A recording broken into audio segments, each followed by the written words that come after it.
할렐루야. 우리 함께 찬송가 260장을 함께 찬양하시겠습니다. 찬송가 260장입니다. 우리를 죄에서 구하시려 함께 찬양합니다.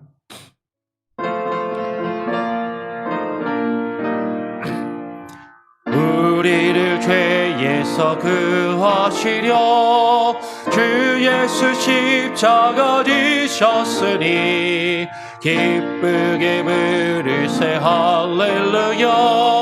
나 구원 얻었네. 찬송하세 찬송하세 주님 나를 구하셨네.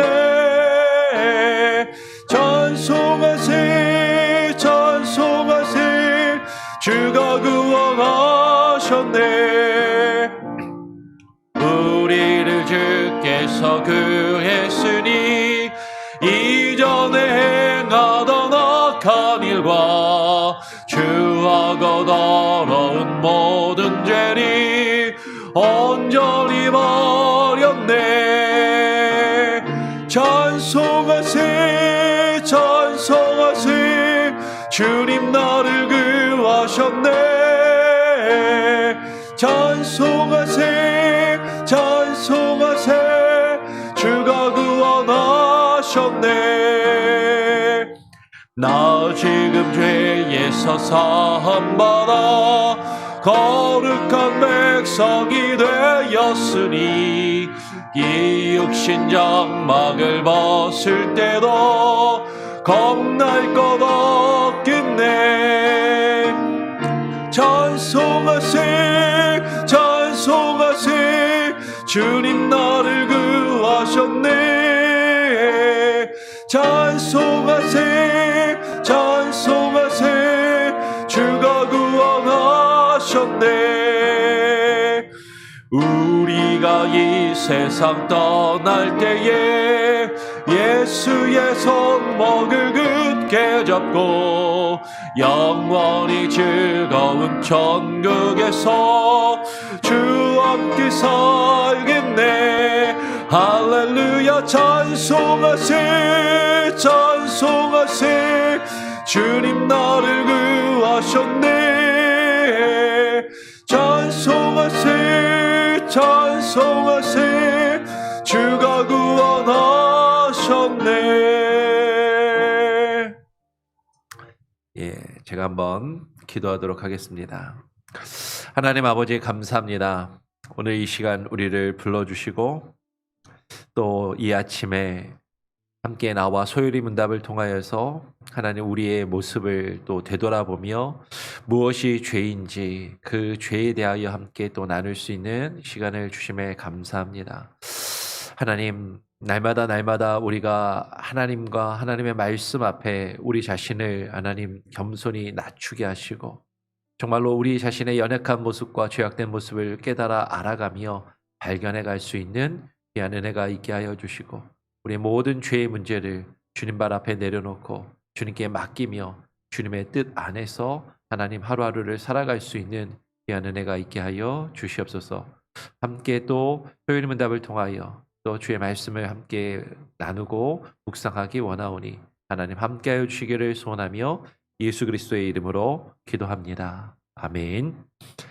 예, 우리 또 소요리 문답 14번째 시간이죠. 14번째 질문입니다. 14번째 질문은 죄가 무엇입니까? 라는 것입니다. 죄가 무엇입니까? 근데 어제 우리가 첫사람 아담과 하와가 타락한 것에 대해서 살펴봤어요. 근데 오늘 또 다시 죄가 무엇인가를 묻고 그러면 소요리 문답을 그 PDF로 보내드린 거를 보시는지는 잘 모르겠는데 그 뒤에를 또 보면은 앞으로 또 며칠 동안 그 죄가 내일은 또 구체적으로 아담과 그러면 하와가 저지른 그 구체적인 죄가 무엇인가, 그 죄의 의미는 무엇인가, 그 죄의 결과는 무엇인가, 그 죄의 영향력은 무엇인가 하면서 이 죄에 대한 질문만 한 6, 7번 정도가 지금 계속해서 나오게 됩니다. 왜 그럴까? 뭐 몇 가지를 생각할 수 있겠죠. 일단 처음에도 설명을 드렸던 것처럼 이 소요리 문답이 어린아이들과 당시에 이 처음 만들어질 때 어린아이들과 신앙의 초보자들을 위하여 교육하기 위해서 아주 간단한 질문과 간단한 답을 반복하면서 그것을 익히기 위해서 어떤 죄에 대한 개념을 한 번에 설명하기가 어려우니까 여러 번에 나누어서 했다라고 그렇게 일단은 기본적으로 이해할 수 있을 거예요. 근데 그 얘기는요. 여러분 다르게 이야기하면 어린아이들과 신앙의 초보자들에게 있어서 이 죄의 문제를 설명하고 이것을 알려주는 것을 한 번에 하지 않고 여러 번에 나누어서 여러 번에 걸쳐서 한다는 이야기는 그만큼 이 죄에 대한 개념, 죄에 대한 문제가 어떻다라는 거야? 상당히 중요하다라는 것입니다. 중요하고 또 거꾸로 이야기하면 이게 그만큼 죄에 대한 이야기, 죄에 대한 문제가 중요한데 이 죄에 대한 생각이나 죄에 대한 이해가 잘못 가지고 있거나 오해하거나 이것을 쉽게 이해하지 못하는 경우들이 많기 때문에 이 죄에 대한 질문과 답을 계속해서 반복하고 있다라는 것이죠. 일단 답을 한번 같이 한번 읽어보고 조금 더 설명을 하도록 하겠습니다. 우리 같이 한번 답을 함께 읽어볼까요? 시작. 죄는 하나님의 율법에 순응하지 못하거나 어기는 것입니다.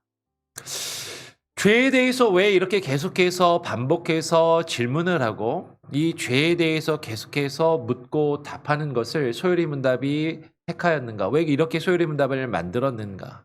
여러분 그 얘기는요. 이 죄의 문제가 상당히 중요하다라는 것이죠. 이 죄에 대한 개념을 우리가 어떻게 가지고 있느냐, 이 죄에 대한 이해를 어떻게 하고 있느냐, 단순히 우리가 머리로만 알고 깨닫는 것을 넘어서서 이 죄에 대한 의식을 우리가 어떻게 하고 있느냐에 따라서 예수 그리스도를 믿어도 되고 안 믿어도 되고라는 문제가 결정이 나는 거예요.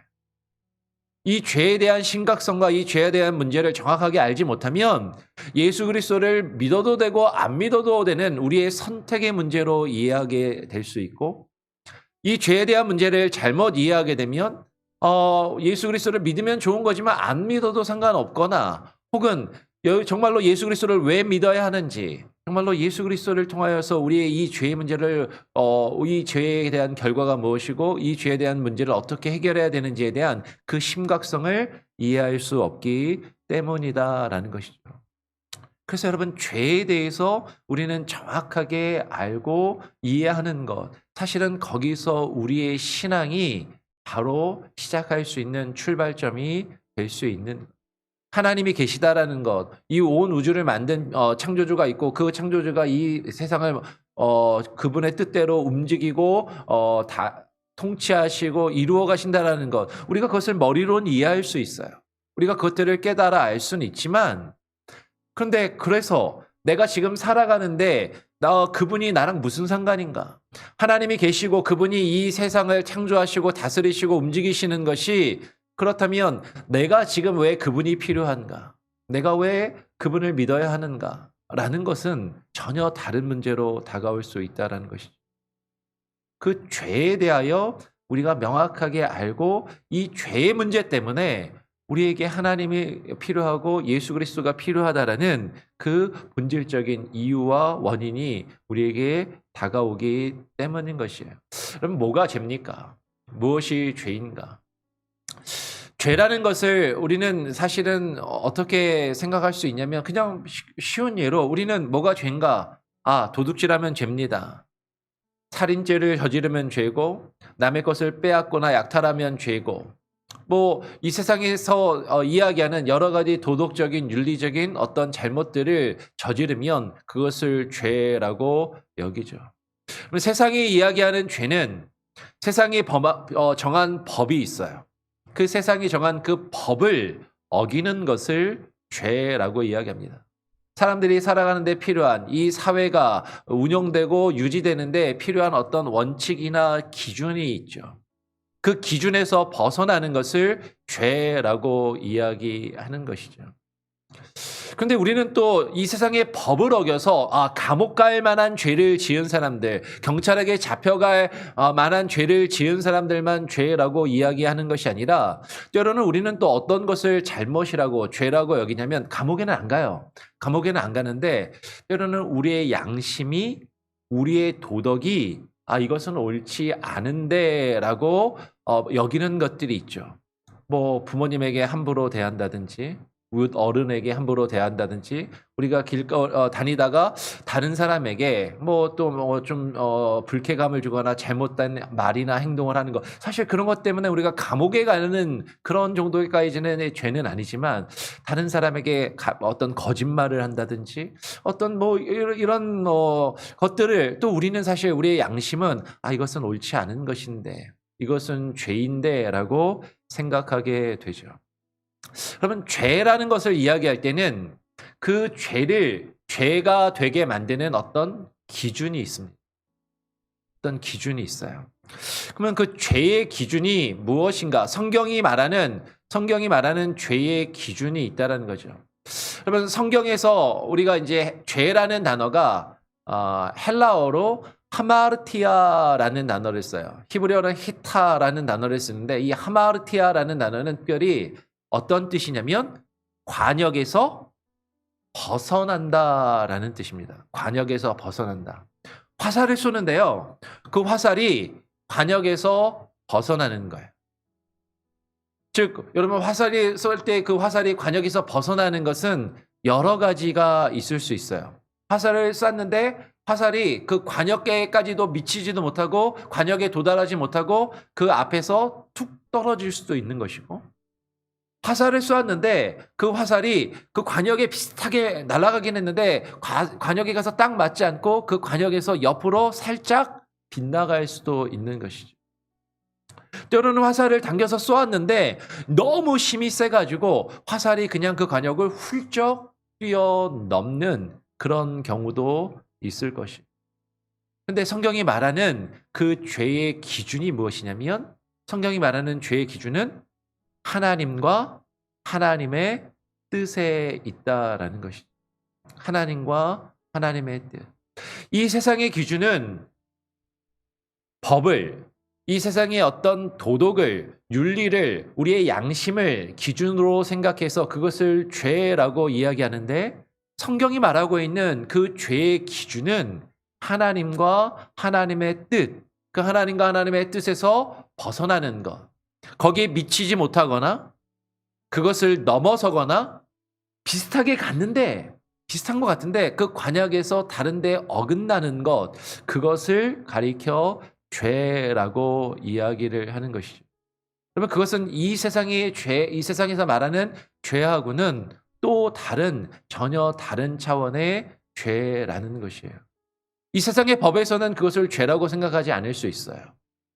마치 이 세상의 법에서 죄가 아니지만 우리가 도덕적으로 우리의 양심이 이건 옳지 않은데라고 생각하는 그런 잘못들이 있는 것처럼 때로는 이 세상의 법이나 우리의 양심이나 우리의 도덕이 우리의 문화가 나는 그것이 익숙하고 그것이 당연하고 그럴 수 있다라고 생각할 수 있지만 하나님이 정하신 하나님의 그 기준 하나님과 하나님의 말씀에서 벗어나는 것, 그 하나님의 말씀에 미치지 못하거나 그것을 넘어서거나 그것에서 벗어나는 것, 그것을 성경은 죄라고 이야기한다라는 것입니다.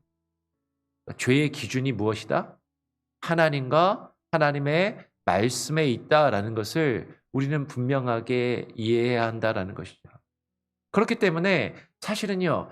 우리는 어떻게 보면 성경에서 이게 무슨 죄일까라고 생각하지 않는 것들이 죄일 수 있다라는 거예요.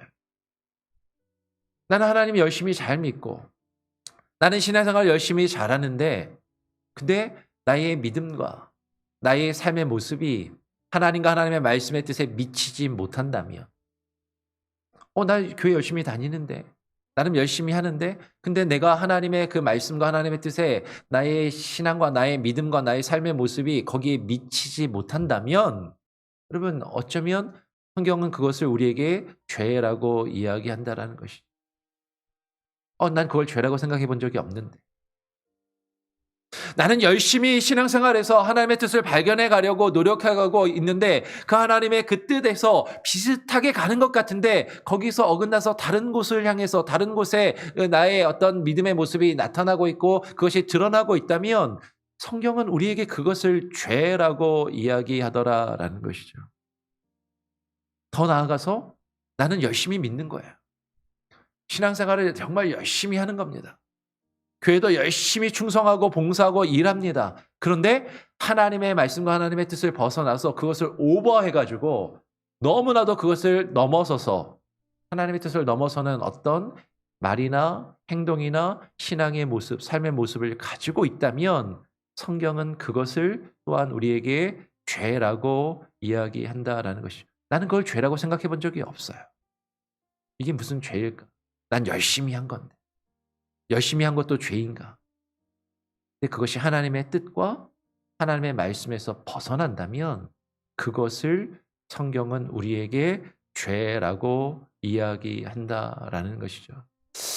한번 요한 1서 3장 4절의 말씀을 같이 한번 읽어보겠습니다. 요한 1서 3장 4절 말씀 같이 한번 읽어볼까요? 시작. 죄를 짓는 자마다 불법을 행하나니 죄는 불법이라. 그러면 죄를 짓는다라는 것, 죄는요 법에서 어긋나는 것입니다. 하나님이 정하신 법이 있어요. 하나님이 정하신 그 뜻이 있습니다. 그것에서 어긋나는 것, 하나님께서 우리에게 주신 주의 말씀에서 어긋나는 것, 그것이 아무리 사소한 것이고 아무리 작은 것이라 할지라도 그것에서 어긋나는 것, 그것은 불법인 것이죠. 하나님이 우리에게 주신 법은 분명해요. 그것은 성경에 분명히 기록되어 있습니다.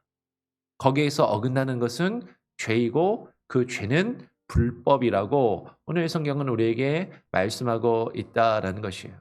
그러면 야고보서 4장 17절도 같이 한번 읽어볼까요? 야고보서 4장 17절 함께 읽어보겠습니다. 시작. 그러므로 사람이 선을 행할 줄 알고도 행하지 아니하면 죄니라. 그러므로 사람이 선을 행할 줄 알고도 행하지 아니하면 죄니라. 우리는 어떻게 생각해요? 도둑질하면 죄고 도둑질 안 하면 죄가 아니고, 누군가를 속여서 남의 것을 물건을 빼앗으면 죄이고 남의 물건을 빼앗지 않고 내가 그냥 열심히 내가 내 삶을 살아가면 그냥 그것은 죄가 아니고, 우리가 어떤 음란한 죄악을 저지르면 그것은 죄이지만 내가 특별히 음란한 세상의 법을 어기거나 윤리적으로 도덕적으로 내가 생각할 때 큰 잘못을 행하지 않으면 그러면 나는 죄를 안 지었다라고 그렇게 생각할 수 있다라는 것이죠. 그런데 하나님의 뜻은, 하나님의 법은 우리가 하나님의 뜻에 합당하게 그 일을 행하는 것, 하나님이 우리를 지으시고 하나님께서 우리를 창조하신 우리를 향한 그 창조의 이유와 목적이 있는데, 하나님의 그 선하신 뜻이 있는데 그 선하신 뜻에 미치지 못하는 것, 그 선하신 뜻에서 어긋나는 것, 그 하나님의 선하신 뜻을 넘어서는 것, 그래서 하나님을 믿는다 하면서 그리고 나는 특별히 세상의 법이나 윤리적으로 크게 잘못한 것이 없고 다른 사람에게 해를 끼치지 않은 것 같지만 하나님이 우리에게 원하시는 그 선을, 하나님께서 우리에게 원하시는 그 하나님의 뜻을 행해야 된다는 것을 알면서도 그것을 행하지 아니하면 성경은 그것을 우리에게 뭐라고 이야기한다고요? 죄라고 이야기한다라는 것이죠. 하나님의 뜻에 미치지 못하거나 그것에서 벗어나거나 그 하나님의 뜻을 넘어서서 하나님의 뜻보다도 내가 더 나아가는 것, 그것도 죄라고 우리는 분명히 깨달아 알고 인식해야 한다라는 것이에요. 그래서 성경이 우리에게 말해주는 결론은 무엇이에요? 로마서 3장 23절의 말씀을 같이 한번 읽어보겠습니다. 시작. 모든 사람이 죄를 범하였음에 하나님의 영광에 이르지 못하더니. 여러분, 우리는 어쩌면 이렇게 생각할 수 있다라는 거죠. 우리가 세상의 법을 어기지 않으면, 윤리적으로 도덕적으로 좀 깨끗하게 바르게 살면 그러면 괜찮은 거지. 그러면 되는 거지. 근데 성경은 이야기하는 것이에요. 죄는 하나님과 하나님의 뜻에 미치지 못하거나 그것을 넘어서거나 거기에서 벗어나는 것. 여러분, 이 세상에 그러면 어떤 사람이 하나님의 뜻에 온전히 합당하게 그 뜻에 다다르고 그 뜻을 온전히 깨달아 그것을 이루어가는 사람이 있을까? 성경은 우리에게 이야기하는 것이죠. 아무도 없다라는 것이. 어쩌면 우리는 이 세상을 살아가면서 교회를 안 다니고 하나님을 안 믿는 사람인데도 야, 저 사람 참 괜찮은 사람이다. 저 사람은 법 없이도 살 수 있는 사람이다. 저 사람은 참 선하고 참 좋은 사람이다. 그런 인상을 받고 그렇게 생각이 드는 그런 사람이 있어요. 그렇게 많은 사람들에게 인정을 받고 존경을 받는 많은 어떤 사람들이 있습니다. 하나님 안 믿어요. 스님들 중에도 그러신 분들이 있고 이 세상에 다른 종교를 믿는 사람들 중에서도 그런 사람들이 있단 말이에요. 근데 그들이 아무리 이 세상의 법이나 우리가 가지고 있는 윤리나 이 세상의 도덕의 기준으로 볼 때 참 괜찮고 그럴듯해 보이고 정말로 저 사람은 법 없이도 살 수 없는 정말로 선하고 착하고 좋은 사람이라고 우리가 생각할지라도 그가 하나님의 뜻에 하나님의 말씀에서 벗어나 있다면 그것은 죄라는 것이죠. 심지어 우리가 교회를 다니고 우리가 하나님을 믿는다 하고 신앙생활을 하면서도 우리는 매 순간순간 우리 자신의 모습을 되돌아볼 때 우리는 하나님의 뜻에 미치지 못할 때가 너무나도 많아요. 하나님의 뜻을 안다고 하면서도 그 말씀대로 행하면서 살아가지 못하는 우리 자신의 모습을 발견하게 되는 것이죠. 성경을 알아가면 알아갈수록 하나님에 대해서 알아가면 알아갈수록 우리는 하나님의 뜻에 미치지 못하거나 그 하나님의 뜻에서 벗어나거나 때로는 그 하나님의 뜻을 넘어서는 우리들의 모습을 보게 된다라는 것이. 그래서 성경이 말하고 있는 죄. 성경은요, 모든 사람이 그래도 한 사람 정도는 괜찮지 않을까? 아니요. 단 하나의 예외도 없이 모든 사람이 전적으로 타락한 존재임을, 죄인이라는 것을 지금 성경은 우리에게 알려주고 깨닫게 하시더라라는 것이죠. 그럼 성경이 말하고 있는 죄는 무엇입니까? 성경이 말하고 있는 죄는 사람이 하나님과 단절되어 있는 것입니다.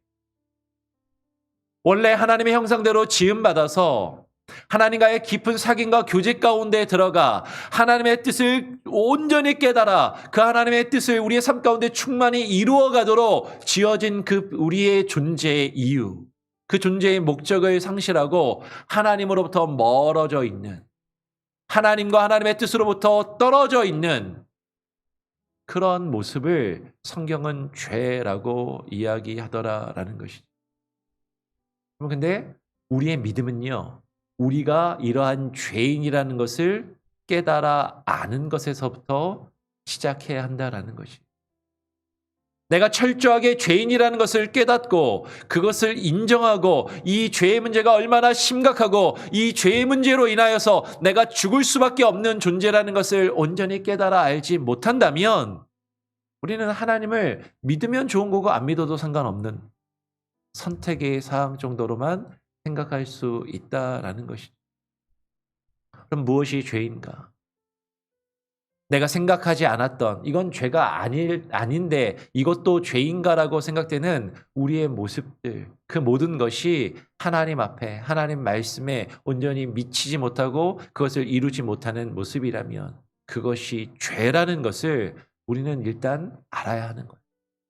그것을 깨달아야 됩니다. 그래서 앞으로 제가 말씀드렸던 것처럼 며칠 더 이 죄의 문제에 대해서 소연이 문답은 우리에게 질문을 하고 거기에 대한 답을 우리로 하여금 고민하게 할 것입니다. 죄가 이것이구나. 이 죄의 문제가 얼마나 심각하구나. 이 죄의 영향력이 무엇이구나. 그래서 나는 죽을 수밖에 없는 존재이고 그래서 예수 그리스도가 우리에게 필요하구나. 그것을 우리가 온전히 깨닫고 그것을 인정하지 않는다면 우리의 믿음은 허공 위에 지은 빌딩의 건물에 불과하다라는 것이죠. 그 죄에 대한 바른 이해, 그 문제의식에서 우리의 믿음이 시작되어야만 한다라는 것입니다. 결론은요. 그러면 조목사, 그렇게 이야기하는 앞에 있는 조목사는 죄가 없는 사람이냐? 아니요. 아까 이야기했잖아요. 뭐라고요? 모든 사람이 죄를 범하였다라는 것입니다. 어느 누구의 예외도 없이 아무리 우리가 볼 때 괜찮아 보이는 사람이라 할지라도 정말로 저 목사님은 정말로 훌륭하고 대단한 목사님이라 정말로 너무나도 존경스럽고 어떤 죄도 안 지으실 것 같은 분인데 하나님 앞에서는 죄인이라는 거.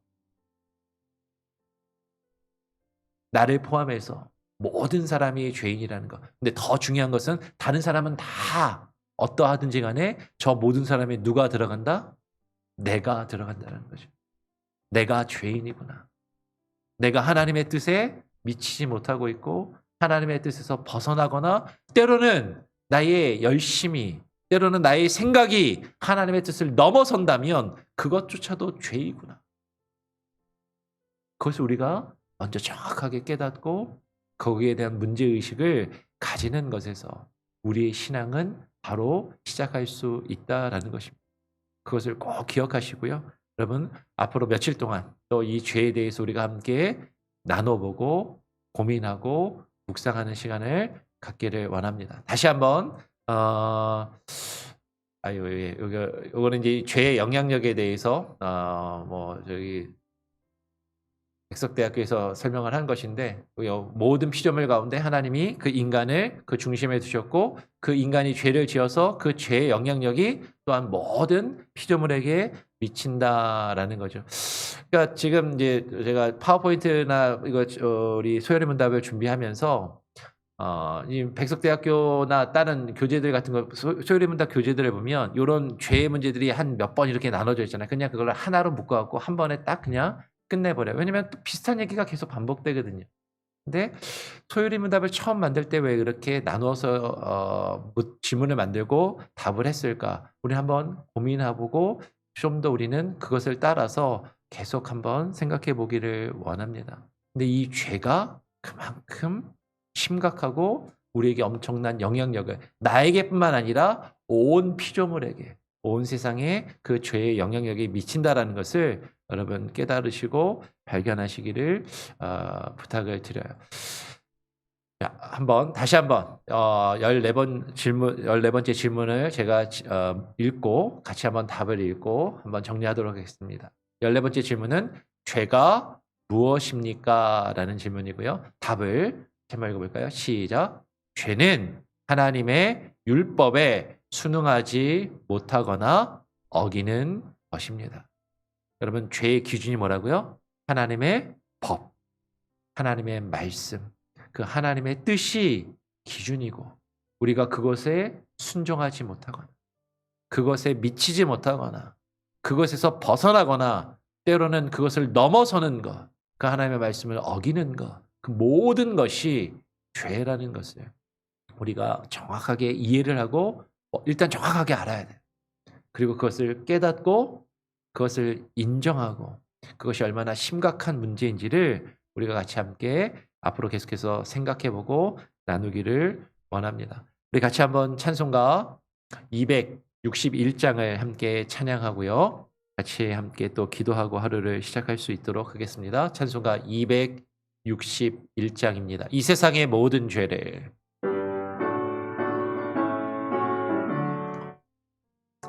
이 세상의 모든 죄를 맑게 쉬는 주의 보혈 성자 예수 그 귀한 피 찬송하고 찬송하세 주님 앞을 멀리 떠나 길을 잃고 헤맬 때에 나의 뒤를 따라오사 친히 구원하셨도다. 흰 눈보다 더 흰 눈보다 더 흰 눈보다 더 주의 흘리신 보혈로 이게 씻어 주옵소서. 가시관을 쓰셨으니 피로 얼굴 물드셨고 십자가의 모든 것도 나를 위해 당하셨네. 말로 형용할 수 없네. 그 세주의 그 석가시 은혜와 크신 사랑 찬송하고 찬송하세. 긴 눈보다 더 긴 눈보다 더 주의 일리신 보혈로 이게 씻어 주옵소서. 아버지를 멀리 떠나 바른 길을 저버리고 여러 가지 죄악으로 주홍같이 되었으니 물 같은 것 가지고는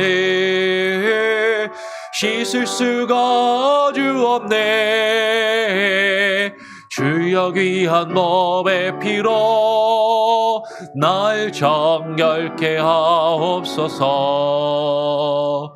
긴 눈보다 더 긴 눈보다 더 주의 일리신 보혈로 이게 씻어 주옵소서. 아멘.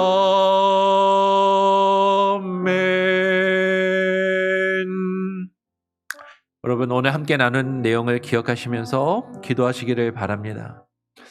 우리는 눈에 보이는 죄의 모습들을 바라보면서 그것을 죄라고 여깁니다. 살인하고 도둑질하고 간음하고 그리고 여러 가지 이 세상에 윤리적으로 도덕적으로 비난받아 마땅한 여러 가지 일들을 바라보면서 그것을 죄라고 여기고 죄라고 판단하고 우리는 비난해요. 내가 그것을 그런 행동을 하지 않으면 우리는 그것을 죄가 아니라고 생각하고 내가 나름 열심히 이 세상을 살아가고 내가 나름 열심히 신앙생활을 하면 우리는 그것을 죄라고 결코 생각하지 않습니다. 근데 성경이 우리에게 말하는 죄는요, 지금 우리 눈앞에 드러나는 그런 모습들, 그런 행위들은 죄의 열매에 들인 것이죠. 죄의 열매를 성경은 죄라고 말하는 것이 아니라, 물론 그 죄의 열매들도 죄이지만 그 안에 보이지 않는 죄, 죄의 뿌리들, 우리가 하나님과 단절되어 있고 하나님의 뜻에서 벗어나 있고 하나님의 뜻에 미치지 못하거나 그 하나님의 뜻에 어긋나거나 그 하나님의 뜻에서 넘어서는 것을 성경은 우리에게 죄라고 말씀하는 것입니다. 결국에 우리의 마음이, 우리의 중심이 어디에 있는가 하는 것이죠. 겉으로 드러내는 행위가 아니라, 겉으로 드러나는 모습이 아니라 나의 모습과 나의 삶과 나의 생각이, 나의 마음의 중심이 하나님의 뜻 안에 있는가, 그것에서 벗어나 있는가 하는 것이에요. 하나님, 정말로 우리가 하나님의 말씀과 뜻 안에 거하여 살아갈 수 있는 그런 은혜를 가지게 해달라고, 무엇이 죄인지 바르게 깨닫게 하여 주시고 바르게 알게 하시고, 정말로 내가 하나님 앞에 전적으로 죄악된 존재이요 타락한 존재임을 깨닫고 인정하는 것에서 우리의 믿음과 우리의 신앙이 다시금 시작될 수 있도록, 우리의 신앙이 거기서 시작하지 않았다면 우리 신앙의 첫 단추는 잘못 끼워진 것입니다. 하나님 앞에 내가 철저하게 죄인이라는 것을 깨닫고 인정하는 그 믿음에서, 거기서부터 우리가 시작할 수 있도록 하나님 우리에게 깨달음을 주시고 뉘우침을 주시고 하나님 앞에 무릎 꿇게 하여 주시옵소서. 그렇게 기도하시기를 부탁드립니다. 코로나가 계속해서 극성입니다. 이 코로나 상황을 위해서 기도해 주시고, 우리 주변에 코로나에 또 감염돼서 격리 중에 계신 분들, 어려움 가운데 있는 분들을 위해서 계속해서 기도해 주시고, 여러분 이제 우리가 또 새해를 맞이하여서 우리 조국을 위해서도 나라를 위해서도 여러분 계속 기도하시길 바랍니다. 다 아시는 것처럼 이제 대통령 선거가 얼마 남지 아니하였습니다. 한국의 대통령 선거가 지금 돌아가는 여러 가지 상황들을 보면 참 안타까운 것 같아요. 누구를 뽑아야 될까? 그건 사람들마다, 정치적인 의견마다 분명히 다를 수 있습니다. 근데 분명한 것은 하나님 우리나라를 긍휼히 여겨주시고 하나님 불쌍히 여겨주셔서 하나님의 뜻에 그래도 좀 더 합당하고 좀 더 바른 사람이 하나님 국가의 지도자로 선출될 수 있게 해달라고, 우리나라를 이끌어가는 지도자가 되게 하여 달라고 우리는 기도해야 하는 것이죠. 나라를 위해서, 우리 민족을 위해서, 앞으로 있을 대통령 선거를 위해서 여러분 기도하시기를 부탁을 드립니다. 제가 한번 기도하고요, 주님 가르쳐 주신 기도로 마친 이후에 또 여러분 자유롭게 기도하시고 또 하루를 시작하시겠습니다. 하나님 아버지 감사합니다. 오늘 이 아침에 우리가 또 소요리 문답을 통하여 죄에 대하여 나누었습니다. 무엇이 죄인가? 하나님 우리가 고민하게 하시고, 하나님 깨닫게 하시고, 머리로만 아는 것이 아니라 정말로 나의 모습이 하나님의 뜻과 하나님의 말씀에 미치지 못하거나 거기서 벗어나 있거나 그것을 넘어서는 것이 있다면 그 모든 것이 하나님 앞에 죄임을 하나님 우리로 하여금 깨닫게 하시고 그것을 인정하게 하시고, 하나님은 그것의 그 죄의 문제가 얼마나 심각한 것인지를 우리로 하여금 하나님 앞에 깨닫고 무릎 꿇고 나아가는 그런 시간들이 있게 하여 주시옵소서. 하나님 앞에 모든 사람이 죄인이고 모든 사람이 죄를 범하였음에 하나님의 영광에 미치지 못함을, 하나님의 영광에 이르지 못함을 하나님 우리로 깨닫게 하여 주시고, 내가 내 스스로 하나님께 나아갈 수 없고 하나님의 영광에 이를 수 없고 하나님께 영광 올려드릴 수 없는 그런 존재들임을 하나님 깨닫고 고백하며 나아가는 그런 시간들이 되게 하여 주시옵소서. 오늘 하루도 하나님 나의 죄된 모습을 주님 앞에 고백하며 무릎 꿇고 시작하기를 원합니다. 하나님 함께하여 주시고 하나님 역사하여 주시고 하나님 다스려 주시옵소서. 코로나로 고통받고 아파하는 이들을 위로하시고 치료하시고 붙들어 주시기를 소원합니다. 하나님 우리나라와 민족을 위해서도 기도합니다. 이제 곧 얼마 앞으로 다가온 한국의 대통령 선거를 위해서 하나님 기도합니다. 많은 이들이 대통령으로 뽑을 사람이 없다라고 이야기하고 비호감 선거라고 이야기를 합니다. 하나님 그래도 그 중에서 더 나은 사람이, 하나님의 뜻에 그래도 조금이라도 더 합당한 사람이 하나님 나라를 이끌어가는 지도자로 세워지게 하여 주시고, 하나님 거짓된 자, 그리고 하나님의 말씀에 어긋나며 하나님의 나라를 자신의 뜻대로 자신의 사욕과 자신의 욕심을 따라 이끌어가는 자가 결코 지도자의 위치에 오르지 아니하도록 하나님 우리나라를 긍휼히 여겨주시고 하나님의 뜻이 하나님의 선하신 경륜 가운데 하나님 이루어지게 하여 주시옵소서. 오늘 하루의 삶도 주님께 온전히 맡기고 온전히 주님께 의탁을 드리오며 주님과 함께 동행하며 주의 말씀에 무릎 꿇고 시작하기를 간절히 소원하며 거룩하신 예수 그리스도의 이름으로 기도합니다. 아멘. 하늘에 계신 우리 아버지여, 이름이 거룩히 여김을 받으시오며 나라가 임하옵시며 뜻이 하늘에서 이룬 것 같이 땅에서도 이루어지이다. 오늘날 우리에게 일용할 양식을 주옵시고 우리가 우리에게 죄 지은 자를 사하여 준 것 같이 우리 죄를 사하여 주옵시고 우리를 시험에 들게 하지 마옵시고 다만 악에서 구하옵소서. 대개 나라와 권세와 영광이 아버지께 영원히 있사옵나이다. 아멘. 여러분 자유롭게 기도하시고요. 또 하루를 시작하시길 바랍니다.